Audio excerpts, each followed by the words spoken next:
Hey there, it's Dr. Kat. Today in Primal Trust, in our Regulate course, we were at Module 6 and we were talking about trauma processing and processing our emotions and situations that are triggering and how to do that. And I want to share with you just my own little story from today to explain some of the concepts that I was talking about.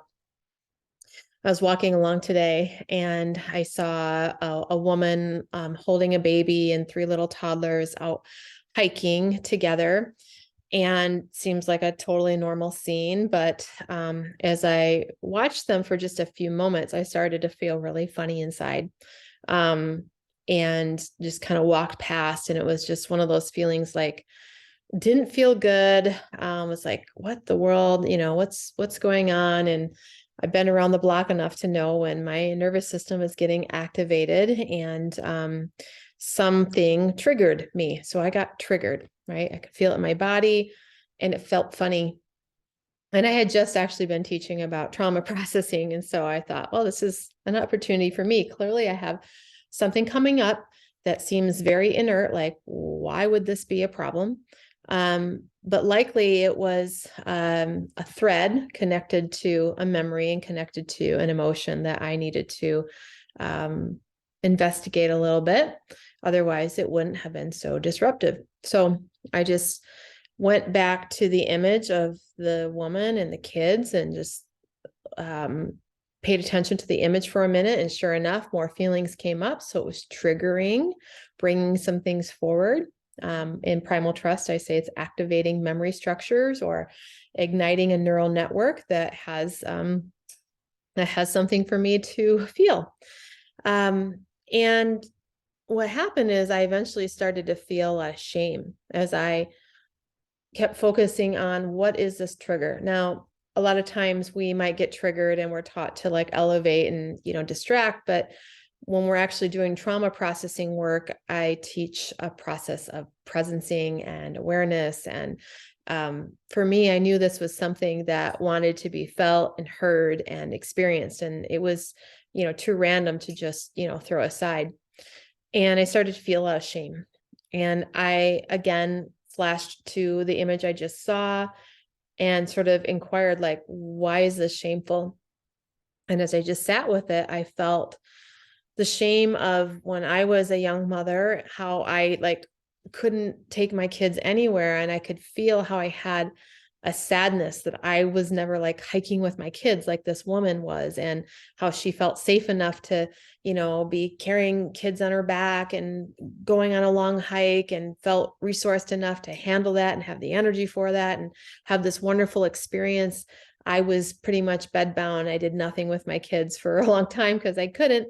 And I was feeling shame that I wasn't able to give my kids that experience. And I was like, wow, this is bringing up an opportunity for me to be with these feelings and be with the judgments and the triggers. And, I have a whole process of how I do that. And we just talked about that in class today, but it's a mixture of being aware, naming that I'm in a trauma response, recognizing that little bit of funny feeling actually had a long cord into my past and into my nervous system that has a much bigger feeling.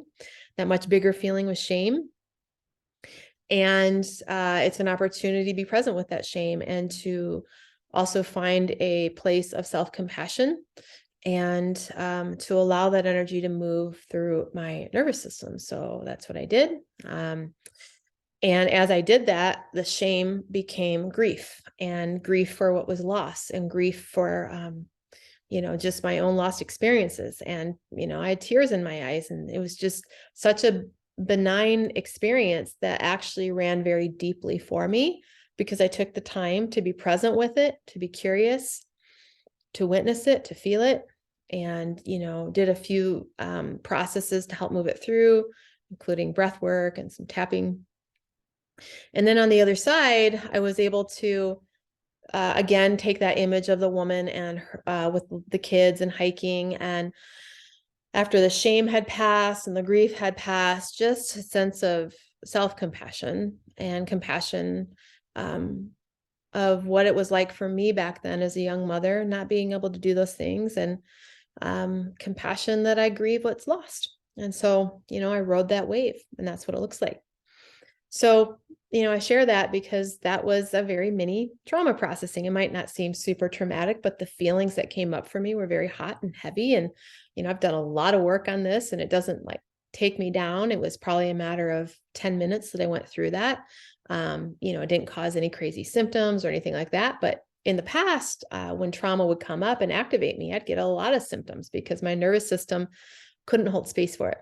So if you're interested in trauma processing and presencing and moving through emotional triggers, that's the work I teach. I have a lot of free resources. If you go to my website, I've got some free classes on emotional regulation and resiliency. And of course, in the Primal Trust program, our new Regulate program, we have a whole trauma processing series after you learn the basics of regulation. And I'd love to share with you the tools that have helped me to find so much freedom and help me to continue to find freedom. So thank you for listening to my story today.